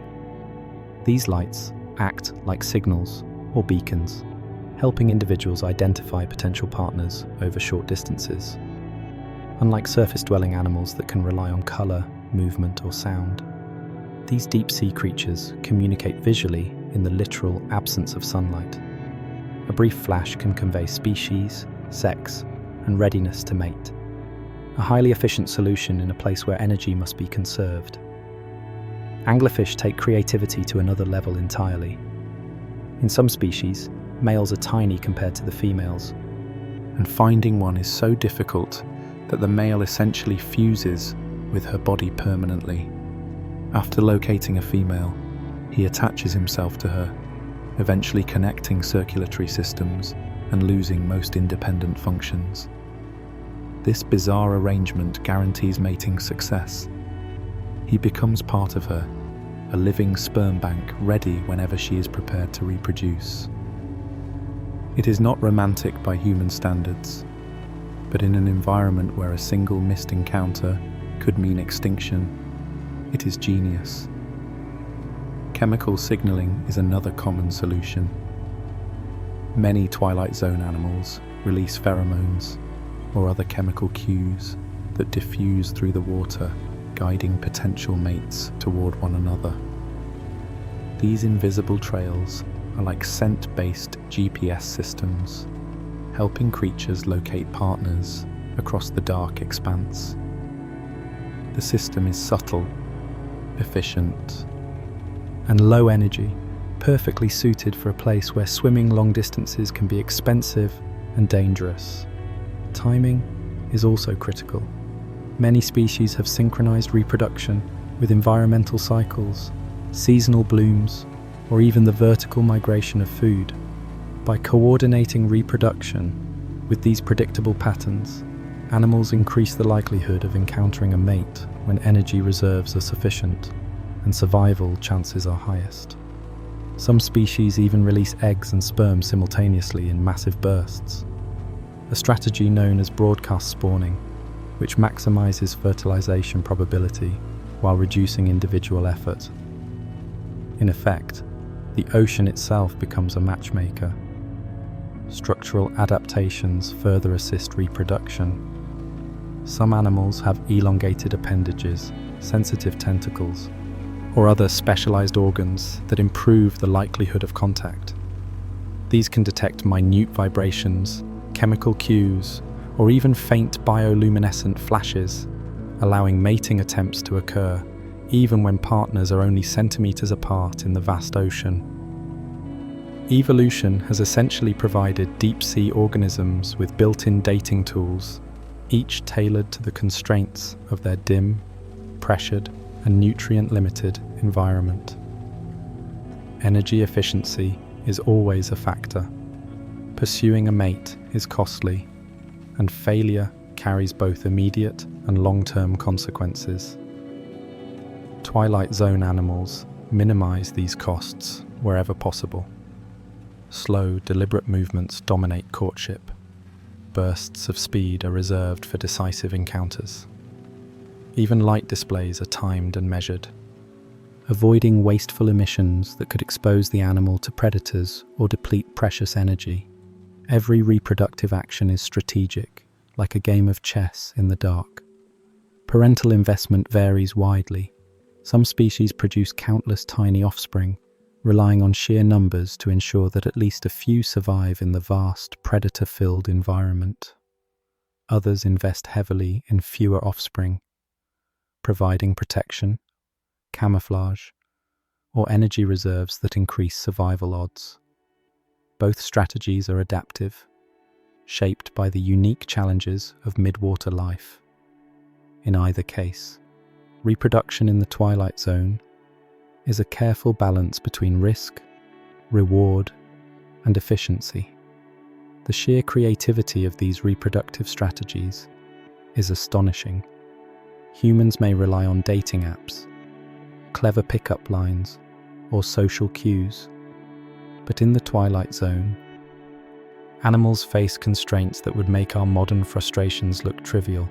Limited light, vast distances, low population density, and scarce energy resources have driven the evolution of some of the most unusual, extreme, and effective mating adaptations in the natural world. Ultimately, reproduction in the Twilight Zone highlights the relentless ingenuity of life. It proves that even under the most restrictive conditions, organisms find ways to continue their lineage, whether through light displays, chemical signals, permanent attachment, or synchronized spawning. The darkness of the midwater world does not prevent reproduction. It simply makes it spectacularly inventive. In a place where finding a mate is a game of survival, evolution has turned dating into an art form, often bizarre, always efficient, and utterly essential. Studying the Twilight Zone is like trying to inspect the contents of a locked, pitch-black vault while blindfolded and suspended in a liquid you barely understand. The challenges are immense. Sunlight disappears just a few hundred meters below the surface. Pressure rises to levels that would instantly crush an unprotected human, and temperatures hover in a near-constant chill. Yet scientists are determined to explore this realm, and over decades they've developed an arsenal of tools, submersibles, sonar, and robotic explorers, that allow them to peek into a world few humans will ever experience. Even with these technologies, every descent feels like opening a mystery box labeled "probably weird," and the surprises inside never fail to astonish. Manned submersibles are among the most dramatic ways to study the Twilight Zone. These specialized vessels are designed to withstand the immense pressure of midwater depths, while keeping scientists safe and functional inside. They are reinforced with thick metal hulls, equipped with life support systems, and outfitted with lights, cameras, and sampling equipment. From inside, scientists can observe the world directly, recording behavior, identifying species, and collecting data in real time. Despite this, the experience is often surreal. Even with powerful lights, the ocean appears almost alien. Vast darkness punctuated by faint glimmers of bioluminescent creatures, occasional shadows drifting by, and structures that seem to float without rhyme or reason. Every dive feels like entering another planet, one with rules you are only beginning to understand. Robotic vehicles have revolutionized exploration. Remotely operated vehicles, or ROVs, can descend to depths that would be unsafe for humans and remain there for extended periods. They carry high-definition cameras, manipulator arms, and sensors that measure temperature, salinity, oxygen, and chemical composition. These robots can collect samples, track animal movements, and even capture delicate organisms that would be destroyed by traditional nets.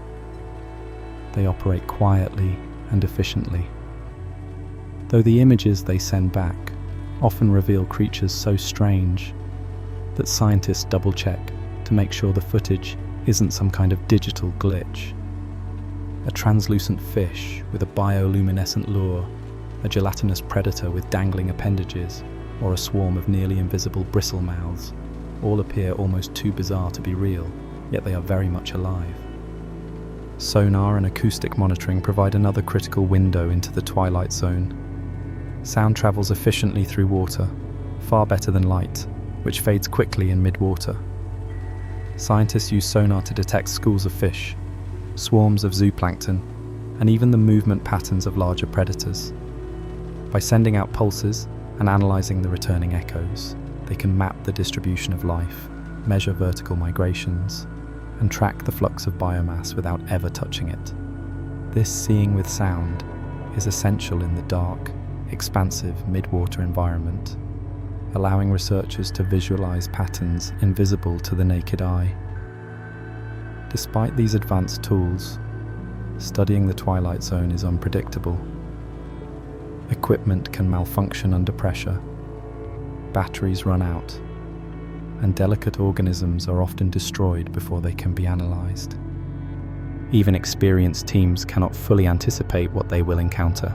Each expedition carries the thrill of discovery and the risk of disappointment. A net may return empty, or a camera may capture something utterly unexpected. A creature previously unknown to science, glowing in patterns that seem to defy imagination, or a bizarre interaction between predator and prey that challenges assumptions about energy and survival in low-light environments. Sampling itself is a challenge. Traditional nets are often too coarse, breaking fragile organisms or missing the smallest animals entirely.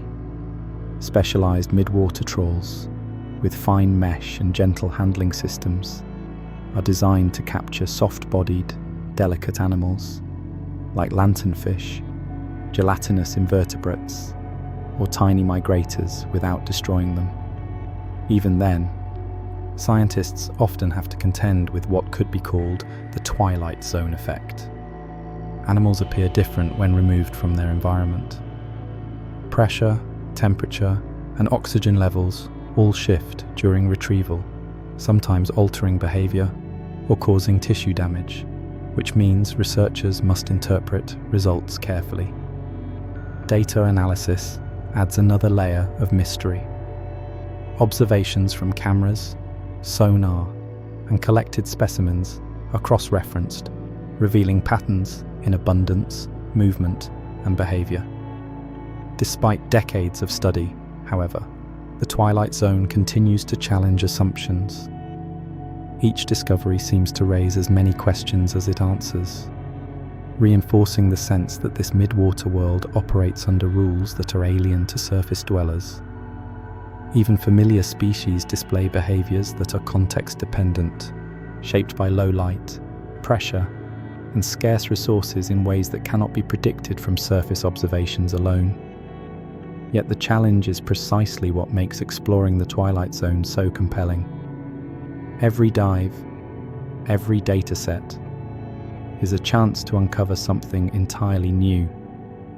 Scientists have documented behaviors and species that defy expectations, from cooperative hunting among midwater predators to bioluminescent displays more complex than previously imagined. Each expedition is a blend of meticulous planning, technological ingenuity, and inevitably, a little bit of luck. In the end, studying the Twilight Zone requires humility and imagination. It is a place where our tools and senses are pushed to their limits, where the unexpected is the rule, and where the creatures themselves seem to mock our attempts to categorize and understand them. Submersibles, robots, and sonar are essential windows into this world. But even the most sophisticated technology cannot eliminate the awe and wonder of encountering life that thrives under conditions humans can barely survive. Every expedition is a reminder that the Twilight Zone remains one of Earth's final frontiers, a dark, dynamic, and endlessly strange realm where science and discovery meet the unknown. When you picture the ocean in your mind, you might imagine vast expanses of blue, waves rolling toward the shore, and perhaps coral reefs teeming with life. What is far less obvious is that below the sunlit surface lies a region almost entirely alien to humans, the Twilight Zone. Despite centuries of maritime exploration and the technological leaps of modern science, we have only scratched the surface of this midwater layer. To put it bluntly, we know more about craters and dust patterns on the Moon than we do about the creatures, ecosystems, and processes occurring just a few hundred to 1,000 meters beneath our oceans. Part of the reason is accessibility. The Twilight Zone exists in a region of the ocean that is too deep for casual diving and too shallow for the deep-sea trenches that have traditionally fascinated scientists. It is a middle child of the ocean, sandwiched between the sunlit epipelagic zone and the abyssal depths. This makes it challenging to study. Submersibles must be robust enough to handle intense pressure, yet maneuverable enough to navigate midwater expanses without disturbing delicate organisms. Many animals here are soft-bodied or fragile, meaning traditional nets can destroy the very creatures researchers are trying to observe. The result is that sampling has historically been sporadic, incomplete, and sometimes misleading. Scale is another challenge. The Twilight Zone is vast, covering millions of square kilometers of ocean around the globe. Unlike land, where we can walk, drive, or fly to examine ecosystems in detail, this layer is essentially a three-dimensional desert for researchers. Billions of creatures are dispersed across an immense volume of water, making encounters rare despite their overall abundance. The density of life is high relative to biomass, but low relative to space. So even sophisticated instruments often record long periods of near nothing before detecting a creature. It's like trying to find a single firefly in the middle of the Pacific Ocean. The limits of our technology also play a role.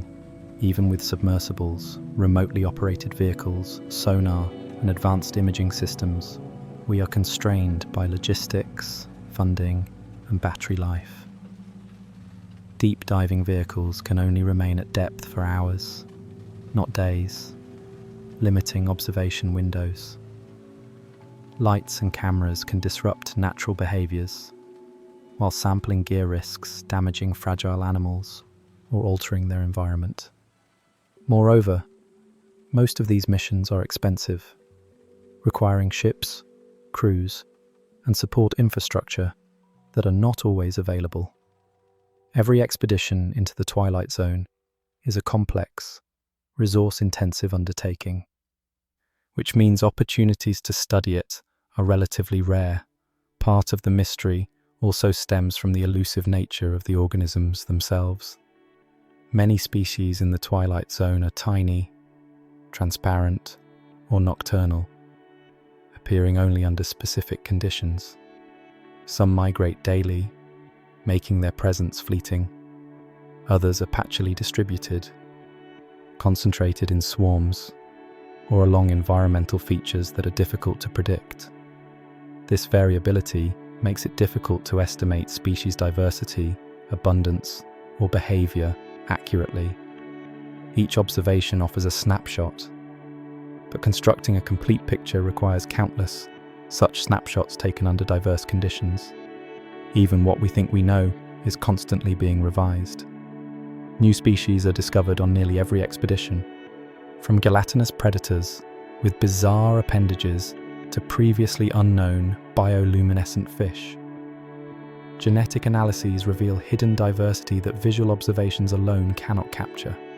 Behavioral studies uncover unexpected social interactions, feeding strategies, and predator-prey dynamics that challenge previous assumptions. In other words, the Twilight Zone refuses to be easily categorized, and each study uncovers more questions than answers. The comparison to the Moon is striking because, despite being millions of kilometers away, we have mapped its surface with unprecedented detail. Satellites have measured every crater, ridge, and valley, creating comprehensive topographic maps. In contrast, the Twilight Zone remains largely uncharted. We have sonar glimpses, scattered submersible observations, and limited sample collections. But these are piecemeal. Vast regions of midwater remain unexplored, and countless species likely remain undocumented. The moon may be barren, but it is better known to humanity than this bustling, mysterious ocean layer. This lack of exploration has consequences beyond curiosity. The Twilight Zone plays a critical role in global climate regulation, nutrient cycling, and supporting fisheries that billions of people rely on.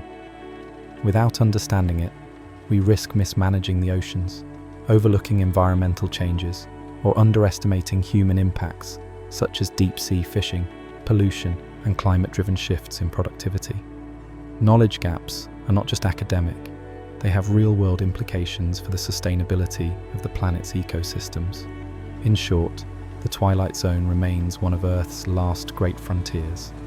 It is a vast, dynamic, and largely unobserved realm where billions of creatures drift, hunt, reproduce, and interact in ways we are only beginning to grasp. Despite modern technology, our understanding is fragmentary, and every expedition into this dim, pressured midwater is an exercise in humility and discovery. While humanity may confidently map moons and planets light years away, the Twilight Zone reminds us that mystery can exist just beneath the surface of our own world, waiting quietly to be explored. The Twilight Zone is not just a mysterious midwater realm. It is also a critical support system for the world's fisheries, quietly underpinning the seafood that ends up on our plates and sustaining economies thousands of miles from the deep. While the surface ocean is often thought of as the primary fishing ground, the midwater layer provides both the foundation and the pipeline for much of the life that humans rely on. Disrupting this delicate ecosystem could send ripples through the entire food web, impacting everything from small-scale fisheries to global seafood markets. At the heart of this influence are the tiny but abundant midwater residents like lanternfish, bristlemouths, and various zooplankton. Individually, they may seem inconsequential, but collectively, they form a massive biomass that supports larger predators, including commercially important fish such as tuna, cod, and mackerel. These predators depend on the daily vertical migration of smaller organisms for nutrition. When midwater animals rise to feed near the surface or descend at dawn, they bring energy from the upper ocean to the depths, effectively moving calories into the Twilight Zone. Predators follow, feeding opportunistically and sustaining their growth. Disrupt the midwater populations, and the entire chain of predation can be destabilized. Many commercially fished species rely on the Twilight Zone indirectly. For example, large predatory fish, squid, and even marine mammals feed extensively on midwater organisms before moving closer to the surface, where humans can catch them. The health, abundance, and seasonal timing of these species are closely linked to the productivity of the Twilight Zone. If midwater prey populations decline, predator growth rates slow, reproduction decreases, and the number of fish available for harvest drops. This is not a distant problem. It directly affects seafood availability and market prices in coastal communities and global supply chains alike. Overfishing in the Twilight Zone itself is a growing concern. Some industrial fisheries have started targeting midwater fish in large volumes, attracted by their enormous biomass. While it may seem like a safe harvest because of sheer numbers, the ecosystem is more complex than it appears. Removing large quantities of midwater fish can create cascading effects. Predators may lose a key food source, prey species can become overabundant or shift behaviors, and the flow of carbon and nutrients through vertical migration can be disrupted. These impacts ripple upward and outward, ultimately affecting fisheries far removed from the deep ocean. A depleted Twilight Zone today could mean smaller tuna catches tomorrow, fewer squid for culinary markets, or reduced krill availability that affects larger marine mammals. Timing also matters. The Twilight Zone is finely tuned to seasonal productivity at the surface. Blooms of phytoplankton trigger increases in zooplankton populations, which in turn fuel the vertical migration of fish and other midwater creatures. This cyclical flow of energy supports predator growth during critical reproductive periods. Human disruption through overfishing, pollution, or climate-driven changes can misalign this timing, creating gaps in the food chain. Even small shifts can affect recruitment rates of commercially important species, reducing their abundance years down the line. Economically, the Twilight Zone is a hidden engine. Millions of people depend on midwater-supported fisheries for livelihoods, especially in coastal communities in Asia, Europe, and the Americas. Declines in fish populations linked to midwater disturbances can lead to job losses, reduced exports, and rising seafood prices. The effects are global. A change in the abundance of deep-dwelling prey can affect supply chains, restaurants, and even the fish oil and supplement industries that rely on these species. The Twilight Zone operates as an invisible economic stabilizer, providing essential services that most consumers never see. The ecosystem services extend beyond food alone. By supporting the growth of fish and other predators, the Twilight Zone also plays a role in carbon sequestration. Migrating animals transport carbon from the surface to the depths, linking productivity and fisheries to climate regulation. Disturbing midwater populations through fishing or habitat disruption could not only affect seafood supply, but also weaken the ocean's ability to store carbon, creating secondary impacts on climate systems that influence agriculture, weather patterns, and human livelihoods worldwide. Conservation and management are challenging, but essential. Protecting the Twilight Zone requires international cooperation because midwater species migrate across national boundaries and the open ocean. Sustainable fishing practices, catch limits, and monitoring programs are critical to ensure that this midwater ecosystem continues to function as the foundation of global fisheries. It is an intricate balance. Harvest responsibly without destabilizing the very system that makes harvests possible. In essence, the Twilight Zone operates as a hidden economic and ecological engine. Its residents may be small, transparent, or bioluminescent, but their collective influence reaches far beyond the midwater darkness.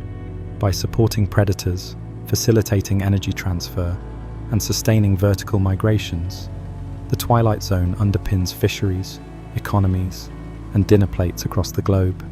Disrupt it, and the effects are not confined to the deep. They cascade upward, shaping the very availability and abundance of seafood that humans depend on. In this way, the Twilight Zone reminds us that even the unseen corners of the ocean are intimately connected to our daily lives, sustaining both ecology and economy with quiet, relentless efficiency. The Twilight Zone exists far from human eyes, yet it is not immune to our influence. In fact, some of the most pressing threats to this midwater ecosystem originate from activities thousands of kilometers away. Climate change, industrial fishing, and emerging ventures like deep-sea mining are reshaping the environment in subtle, often invisible ways. For a layer of the ocean that evolved over millions of years to operate with precise energy balances, temperature ranges, and nutrient flows, even small disturbances can ripple outward, affecting the creatures, cycles, and processes that define the Twilight Zone. Climate change is a particularly insidious threat. The surface ocean absorbs most of the heat generated by greenhouse gases, and that heat does not stay near the surface. Over time, warmer waters affect circulation patterns, nutrient distribution, and oxygen levels throughout the water column. For the Twilight Zone, even a degree or two of temperature change can shift the metabolism of organisms, alter the timing of vertical migrations, or affect the density of prey populations. Animals that evolve to operate at stable, cold temperatures suddenly find themselves in a subtly warmer world. Their bodies may survive, but their behavior, feeding efficiency, and reproductive success can be compromised. Oxygen levels are particularly sensitive. Climate-driven changes in surface productivity, combined with stratification of ocean layers, can exacerbate the oxygen minimum zone that overlaps with the Twilight Zone. Lower oxygen levels make life more energetically expensive for many animals, forcing them to swim more slowly, feed less efficiently, or migrate differently. Some species may shift their vertical range to find suitable oxygen levels, which in turn alters predator-prey relationships and nutrient transport. Essentially, what happens at the surface cascades downward, creating a midwater environment that is subtly but profoundly different from the one evolution built. Deep-sea mining represents another emerging threat. The extraction of minerals from the seafloor produces plumes of sediment, chemical pollutants, and noise that can ascend through the water column. While mining targets rocks and nodules on the seafloor, the disturbance does not stay contained. Particles drift upward, potentially impacting midwater species that rely on clear water for vertical migration, feeding, and predator detection. Sediment clouds can clog delicate feeding structures, obscure bioluminescent signals, or create temporary dust storms that alter the behavior of migrating animals. The Twilight Zone did not evolve with heavy sediment plumes, and even short-term disruptions can have long-term ecological consequences. Pollution is yet another distant pressure. Plastics, chemical runoff, and microplastics produced on land can travel thousands of kilometers through currents before entering midwater ecosystems. Animals in the Twilight Zone are not immune to ingestion, entanglement, or chemical exposure. Microplastics can accumulate in their digestive systems, reducing nutritional efficiency and sometimes introducing toxins into the food web. These effects cascade upward. Predators that feed on contaminated prey can accumulate pollutants themselves, potentially affecting fish that humans consume. A discarded bottle or a tiny fragment of plastic may seem trivial on land, but in the deep ocean, it becomes part of a chain reaction that touches life at every level.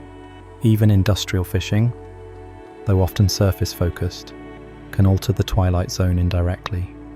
Overfishing near the surface removes prey that migratory animals rely on, forcing them to adjust their timing, depth, or diet. Large fishing vessels also generate noise pollution that penetrates midwater layers, potentially disrupting the behaviors of sensitive species. Repeated disturbances can interfere with vertical migration, predator-prey interactions, and reproductive cues, subtly reshaping the midwater ecosystem without leaving visible signs. The Twilight Zone has no voice in these matters. It is not a region humans traverse casually, yet the consequences of our distant actions accumulate quietly. Unlike coastal reefs, where destruction is visible and dramatic, midwater disruptions are invisible, slow, and difficult to quantify. The zone does not collapse overnight, but small, persistent changes, warming, oxygen loss, pollution, altered prey populations, compound over time, gradually altering the structure, abundance, and behavior of its inhabitants. Despite these threats, there is potential for mitigation.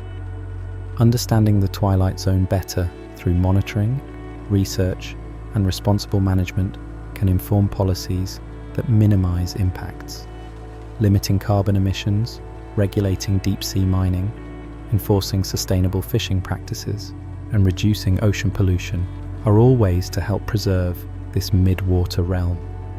Each action matters because the Twilight Zone is a finely tuned system. Small adjustments in human behavior can have outsized benefits for an ecosystem that supports life both in the ocean and on land. In short, the Twilight Zone never asked for human visitors. Yet we have left fingerprints on its delicate balance. Climate change, mining, pollution, and fishing exert pressure on a system that evolved for stability and efficiency. These invisible threats remind us that the ocean is interconnected. Actions at the surface or on land reverberate through the midwater environment, affecting organisms, energy flows, and ultimately the broader ecological and economic systems humans depend upon. The Twilight Zone is resilient, but its resilience has limits, and human influence, quiet, distant, and persistent, may be closer to pushing those limits than we realize. If the ocean were a machine, the Twilight Zone would be its quiet, humming gearbox. Invisible to most humans, often overlooked, yet absolutely essential for keeping the planetary engine running smoothly. Slowing down to consider its role is important, because the Twilight Zone is not just a curious midwater habitat. It is a hub, a connector, and a regulator that links the surface to the deep, the sunlit world to the abyss, and life to global processes we often take for granted. At the most basic level, the Twilight Zone acts as a conduit for energy. Sunlight drives productivity at the ocean's surface, fueling phytoplankton blooms that form the base of the food web. From there, energy must move downward.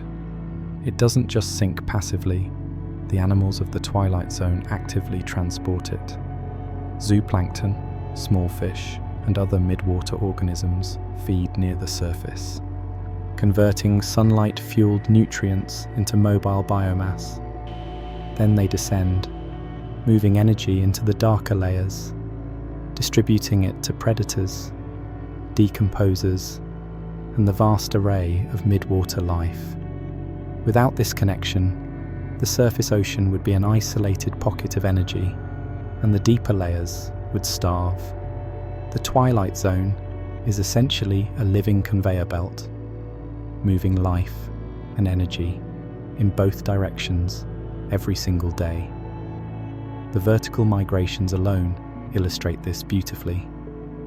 Billions of creatures rise at night to feed and descend by day, creating a daily pulse that drives both ecological and chemical processes. Surface-derived nutrients reach midwater predators. Carbon is transported downward, contributing to global carbon sequestration. And prey species maintain the cycles that keep predators alive. This rhythmic movement demonstrates how intimately connected the layers of the ocean are. Life in the Twilight Zone is not isolated. It is a mediator, a translator between the sunlit world and the deep ocean where sunlight never reaches. The Twilight Zone also regulates global biogeochemical cycles. Carbon, nitrogen, and other nutrients are not static. They move, transform, and accumulate as a result of the actions of midwater organisms. Feeding, excretion, reproduction, and vertical migration all play a role in redistributing these elements, effectively regulating the chemistry of the ocean. This, in turn, influences atmospheric carbon dioxide, climate patterns, and even the productivity of surface waters. In other words, the Twilight Zone is not just an ecosystem, it is a planetary engine, performing functions that extend far beyond its own dark boundaries. Another reason the Twilight Zone matters is its role in supporting higher-level predators and fisheries. As discussed earlier, the abundance of small, midwater species underpins the growth and reproduction of commercially important fish. This connection extends upward to marine mammals and seabirds. Even terrestrial economies and diets are linked to this layer of the ocean through complex food webs. Disrupting the Twilight Zone would not just affect obscure deepwater species, it would ripple all the way to human societies that rely on seafood, demonstrating that the importance of this layer is both ecological and practical. The Twilight Zone also serves as a buffer for environmental change. Its relatively stable temperatures, slow chemical processes, and vast volume provide resilience in the face of seasonal or short-term fluctuations at the surface. Species can migrate vertically to access oxygen, food, or optimal conditions, maintaining ecosystem function despite temporary disturbances. In this sense, the Twilight Zone is a stabilizing force, dampening the extremes of surface conditions and helping to maintain a balance that supports life across the ocean. Beyond the measurable ecological services, there is an intrinsic value in understanding the Twilight Zone. It is one of Earth's last, largely unexplored frontiers. Observing its organisms, behaviors, and interactions expands our knowledge of evolution, adaptation, and survival under extreme conditions. Many of the solutions life has invented here, bioluminescence, extreme pressure adaptation, energy-efficient feeding, are inspiring models for science and technology. Its mystery reminds us that the planet still holds secrets, and that even in a highly studied world, there are regions where human curiosity and ingenuity are essential for discovery. Slowing down also allows us to appreciate the subtle beauty of the Twilight Zone. From swarms of glowing lanternfish to drifting aggregations of gelatinous creatures, life here operates on a scale and rhythm that is entirely different from our daily perception. It is a world where patience, efficiency, and adaptation are paramount, where small creatures collectively achieve enormous ecological feats, and where every movement, from a feeding copepod to a migrating bristlemouth, contributes to planetary balance. Ultimately, the Twilight Zone matters because it connects the visible and invisible, the surface and the abyss, energy and life, and even humans to the deep processes of the planet. It is the ocean's heartbeat, often unnoticed, yet constantly working to maintain equilibrium. Its creatures, migrations, and chemical cycles all intertwine to sustain global ecosystems. By taking a moment to reflect, we see that the Twilight Zone is not just a shadowy midwater layer. It is a hidden engine of life, a critical mediator between worlds, and a reminder that even the most obscure corners of our planet are essential to the health and balance of everything above, below, and within the oceans. It is easy to think of the ocean as a simple expanse of water, sparkling under the sun, waves rolling toward the shore, and life concentrated in visible reefs or near the surface. Yet just beneath this veneer of calm lies the Twilight Zone, a dim, mysterious layer that stretches hundreds of meters down into darkness, quietly orchestrating processes that sustain life on our planet. Unlike tropical reefs or bustling estuaries, it is invisible to casual observation, yet it hums with activity 24 hours a day, connecting surface and deep waters, cycling nutrients, regulating climate, and supporting food webs that ripple all the way to human dinner plates.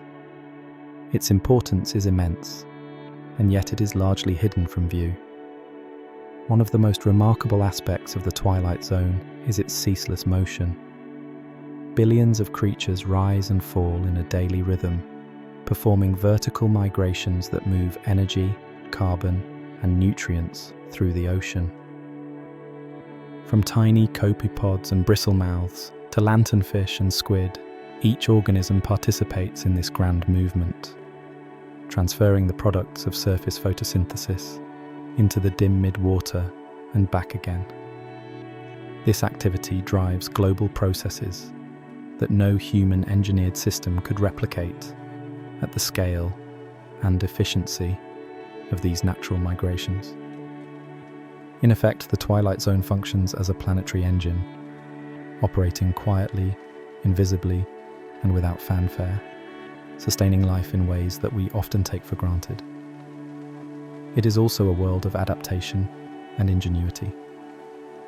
Animals have evolved to survive in near complete darkness, under intense pressure, with cold, low-oxygen waters and minimal food. They produce their own light, sense chemical signals, conserve energy, and reproduce in extreme conditions. The ingenuity on display, from the bioluminescent beacons of lanternfish to the permanent attachment of male anglerfish, is astonishing. It is a testament to evolution's creativity and the resilience of life when faced with constraints that humans can barely imagine.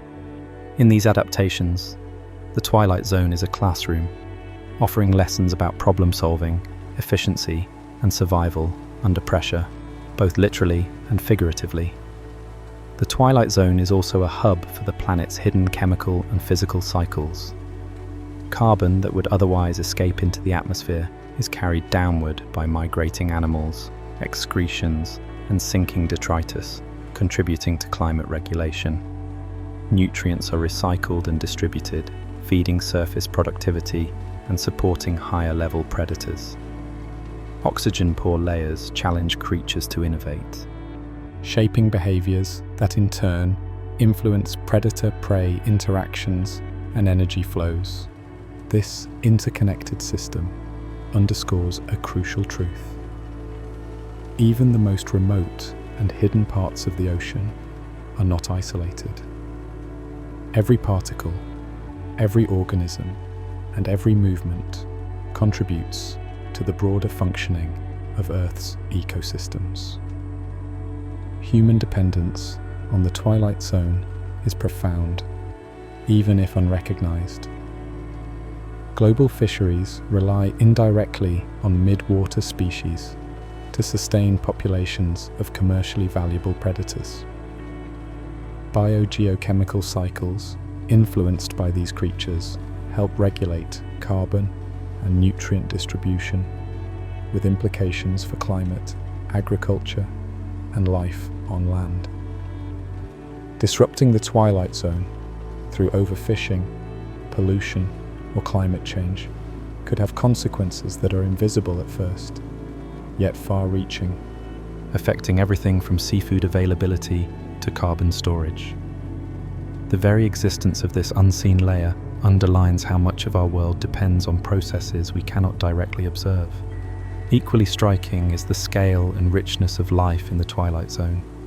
It is home to some of the most abundant vertebrates on Earth, like bristlemouths and an array of soft-bodied, translucent, or bioluminescent animals that defy imagination. Despite the lack of sunlight and the scarcity of food, life thrives in immense numbers, creating a complex web of interactions that maintain ecological stability. This richness is invisible to most humans, yet it is essential for sustaining higher predators and supporting ecosystem services that ultimately touch every living being, including us. Reflecting on the Twilight Zone also teaches humility. Humans have mapped the moon and distant planets in greater detail than this layer of our own ocean.